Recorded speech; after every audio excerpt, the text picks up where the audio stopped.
Chers professeurs, chers collègues, bonjour. Alors, je vais vous présenter aujourd'hui l'état d'avancement de mes travaux de recherche. Tout d'abord, je tiens à rappeler quand même le contexte de ces travaux-là, au fait. Donc, je vais m'intéresser à étudier l'impact des variables socio-cognitives de l'apprenant sur justement l'efficacité de son processus d'apprentissage, et cela dans un contexte de formation massive. Alors, lorsqu'on parle de formation de massive, au fait, donc on parle plus précisément de formation de dispositifs plutôt de formation de type MOOC, CLOM. Je tiens à rappeler quand même que depuis quelques années, au fait, on assiste justement à l'émergence de plusieurs cours massivement en ligne, au fait, et beaucoup d'engouement autour de ce dispositif. À titre indicatif, durant l'année 2015, il y a eu plus que 4500 cours qui ont été mis en ligne et cela partout dans le monde. Mais je dirais cet engouement a été accompagné justement par un taux de complétion qui ne dépasse pas généralement le 10%, et cela d'après plusieurs études qui ont été menées. Donc ça veut dire au fait, il y a à peu près que 10% du nombre d'apprenants qui arrivent à justement compléter ou à suivre la totalité de ce cours-là, y arriver jusqu'à la fin, c'est-à-dire euh, obtenir un certificat ou, je dirais, atteindre leur objectif.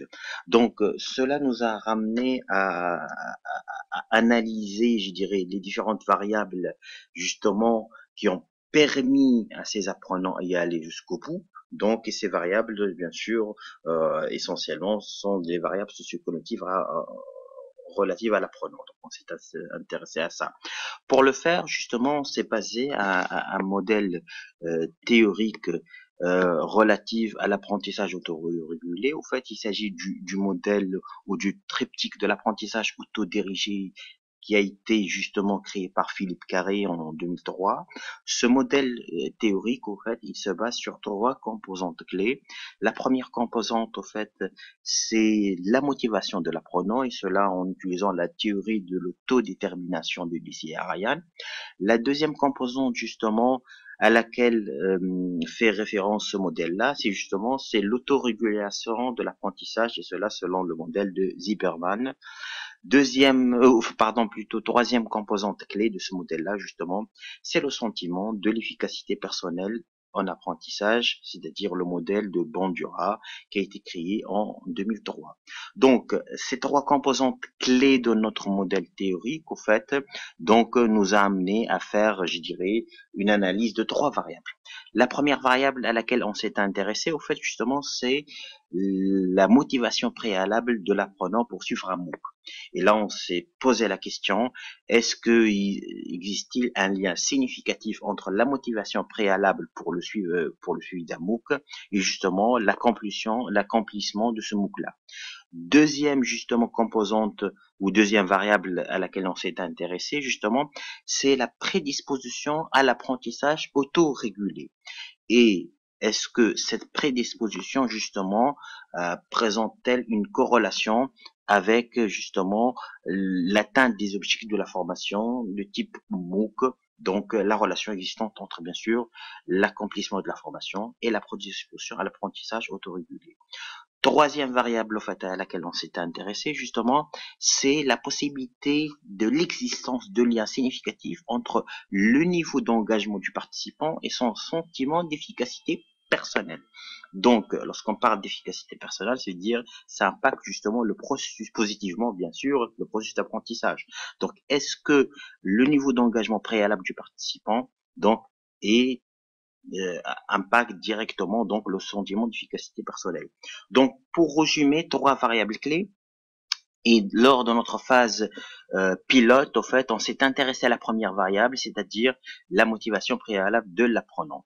Donc pour le faire, au fait, ce qu'on a fait, au fait, c'est on a essayé justement de faire appel à ce que nous appelons donc les questionnaires normalisés. Donc nous avons fait appel donc à un questionnaire qui s'appelle donc le questionnaire de l'échelle de motivation en formation des adultes. En fait, c'est un questionnaire à 24 entrées. Et ce questionnaire-là, justement, il permet de détecter le niveau de motivation donc préalable avant de suivre le MOOC. Cette motivation, elle est bien sûr donc alliée à le continuum de motivation créé par DCA Ryan et nous donne une idée sur le type de motivation. S'agit-il de motivation intrinsèque, extrinsèque ou de la motivation? Et on a essayé justement de voir la possibilité ou l'éventuelle corrélation qui peut exister entre le type de motivation et le taux de certification ou l'obtention justement d'une attestation donc d'accomplissement du MOOC. Donc, on s'est travaillé, on a pris un échantillon type.